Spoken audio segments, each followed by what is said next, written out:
Hello! Hello! Welcome back to the Passive Playbook channel. Ngayon, pag-uusapan natin ang rental business. Paano gawing pera ang property mo? May condo ka man, bahay o extra kwarto lang, ipapakita ko sa iyo kung paano kumita ng passive income. Walang sikreto, ibabahagi ko lahat ng tips na kailangan mo para makapagsimula. Ihanda ang notes mo dahil bubuo tayo ng rental empire mo, step by step. Handa ka na bang maging landlord o superhost? Tara na! Bago ka magsimula sa pagpaparenta, kailangan mong magdesisyon kung ano ang iyong ipaparenta. Condo, bahay o kwarto. Pag-isipan mong mabuti. Ang bawat isa ay may kanya-kanyang advantages at disadvantages.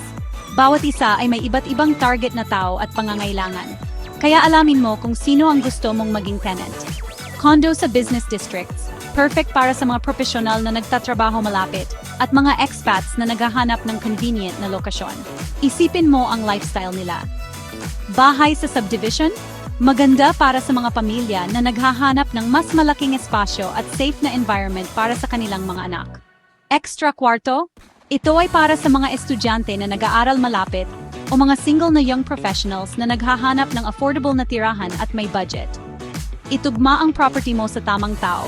Siguraduhin na ang iyong property ay akma sa kanilang mga pangangailangan at lifestyle. Isipin mo na parang nagma-matchmaking. Kailangan mong hanapin ang perfect match para sa iyong property at sa iyong tenant. Gusto mo ba ng mas mataas na kita at mas maraming trabaho? Pag-isipan kung anong type ng property ang magbibigay sa iyo ng pinakamalaking return on investment.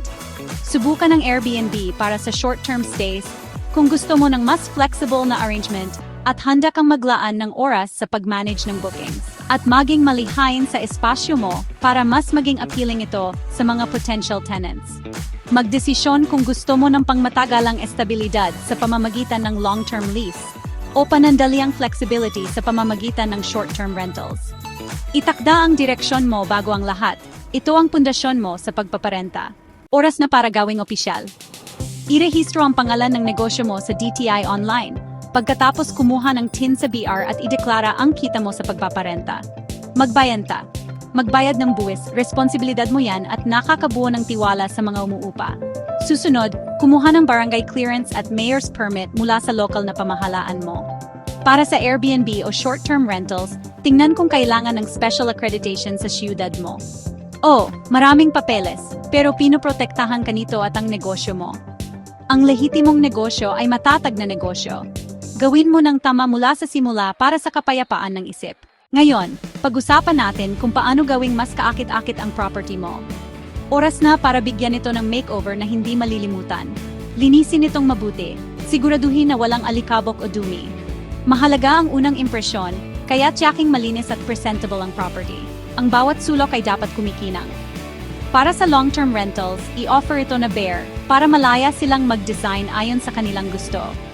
Pwede ring semi-furnished na may mga basic furniture para mas madali silang makapag-move-in. O fully furnished kung gusto mong handa na silang tumira agad. Para sa Airbnb, todo bigay. Gawin itong sulit sa bawat sentimo. Gawin itong Instagrammable. Dapat bawat kuha ay perfect para i-post. Pumili ng tema para magkaroon ng cohesive look ang buong property. Gumamit ng magandang ilaw para mas maganda ang ambiance at mas maliwanag ang space. At magdagdag ng abot kaya pero istilong furniture para hindi masakit sa bulsa pero maganda pa rin ang dating. Mabilis na Wi-Fi, aircon, at smart TV ay kailangan para sa entertainment. Magdagdag ng maliliit na bagay tulad ng coffee makers o welcome baskets para sa dagdag na wow at personalized touch. Huwag kalimutan ng halaman at sining para sa maaliwalas na pakiramdam at personalidad. Gumawa ng isang karanasan, hindi lang isang espasyo. Isipin ang komportableng kama at mga kumot. Ang mga detalye ang nagpapasaya sa mga bisita at nagbibigay ng 5-star reviews na makakatulong sa iyong listing. Gawin silang gustong manatili sa sandaling pumasok sila. Tandaan, ang bawat detalye ay mahalaga. Oras na para sa presyo. Mag-research ng katulad ng mga paupahan sa lugar mo. Tingnan ang Airbnb, RentPad, Facebook Marketplace. Ikumpara ang mga amenities, lokasyon at kondisyon. Gumawa ng listahan o spreadsheet para subaybayan ang mga kakumpetensya. Magsimula sa isang competitive na presyo, baka bahagyang mas mababa para makaakit ng mga unang umuupa at makabuo ng reviews. Mag-alok ng promos, diskwento para sa advance payments, mas mababang weekday rates, o long-stay deals. Maging flexible at strategic, mag-adjust habang tumatagal. Magandang reviews at matalinong pagpepresyo ang magbibigay sa'yo ng mas maraming bookings. Paglarawan ang rates mo hanggang mahanap mo ang iyong sweet spot. Oras na para mag-promote. Ipakita sa mundo ang ganda ng property mo. Ilista ang property mo sa Airbnb para sa short term para maabot ang mga turistang naghahanap ng magandang matutuluyan. O kaya, sa Facebook Marketplace at iba pang rental sites para sa long term para sa mga estudyante o young professionals na naghahanap ng mauupahan. Gumamit ng maliwanag, profesional na litrato para maipakita ang tunay na ganda ng iyong property. Iwasan ang madilim, malabong kuha. Hindi ito makakatulong sa pag-akit ng mga renters. Sumulat ng nakakaakit, tapat na description. Ilarawan ang property mo ng detalyado at totoo. I-highlight ang mga amenities at perks ng lokasyon. Banggitin kung malapit sa mga restaurant, malls o transportation hubs. Sumali sa mga local na Facebook groups at i-post ang listing mo, pero sundin ang rules ng grupo. Ugaling magbasa at sumunod sa mga patakaran. Gumawa ng Instagram o Facebook page para sa property mo para mas madali itong ma-promote. Mag-post ng mga litrato at video tours. Ipakita ang bawat sulok ng property mo. Mas maraming platform, mas maraming makakita sa listing mo. Kaya, huwag kang matakot mag-explore. Ipakita ang personalidad mo sa mga post mo para maging mas relatable ka sa mga potential renters. Dahil kumukonekta ang mga tao sa tao. Ang personal touch ay malaking bagay. Maging nakakaakit at gawing kakaiba ang lugar mo. Magdagdag ng mga unique touches na magpapa-wow sa mga renters. Dumarating na ang mga inquiries, i-screen ang mga umuupa o bisita mo. Para sa long term, gumamit ng application form, humingi ng patunay ng kita at tingnan ang mga references. Para sa Airbnb, suriin ang guest profiles at basahin ang host reviews. Tanungin ang mga bagong bisita tungkol sa kanilang biyahe at sundin ang kutob mo kung may kakaiba kang naramdaman. Okay lang natanggihan. Protektahan ang property mo at ang kapayapaan mo. Tandaan, ito ang mga patakaran mo, ang espasyo mo. Pumili ng mga bisita na rumerespeto sa bahay mo. Congrats, may umupa o bisita ka na. Ngayon, pamahalaan mo ng maayos ang property mo. Magtakda ng malinaw na house rules at ipaalam agad. Maging mabilis sumagot sa mga tanong o problema.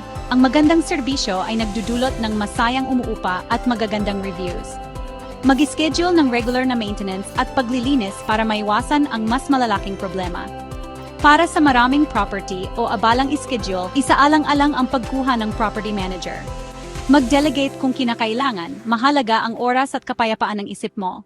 Pamahalaan ng matalino at unlad ang rental business mo. Mabilis na tips at mga dapat iwasan. Mag-ingat sa mga red flags. Ang malaking upfront payments ay maaring magdulot ng problema. Laging magtabi ng bahagi ng upa para sa mga repair. Masisira ang mga bagay, kaya maging handa. Idineklara ang kita mo sa pagpaparenta at magbayad ng buwis ng tama, iwasan ang legal na sakit ng ulo. Huwag masyadong maging emosyonal. Ituring ang property mo bilang isang negosyo. Manatiling profesional sa mga umuupa at bisita kahit may problema. Panatilihin ang magandang talaan at resibo. Maging proaktibo, hindi reaktibo. Sa tamang pag-iisip, magpapatakbo ka ng maayos at matagumpay na rental business. Natakpan na natin ang lahat, mula sa pagpili ng property mo hanggang sa pamamahala nito na parang pro. Tiyakin ang kahusayan. Tandaan, hindi mo kailangang maging perpekto para magsimula. Ang mahalaga ay ang aksyon. Magsimula ka lang. Huwag matakot. Buuin ang rental empire mo ng paunti-unti, isang property sa isang pagkakataon. Salamat sa panood. Mag-subscribe para sa higit pang tips sa real estate at rental hacks. At huwag kalimutang i-share. Sinisiguro ko ang tagumpay mo. Kumita ka na ng passive income. Hanggang sa susunod, manatiling matalino, manatiling kaakit-akit at manatiling mayaman. Paalam!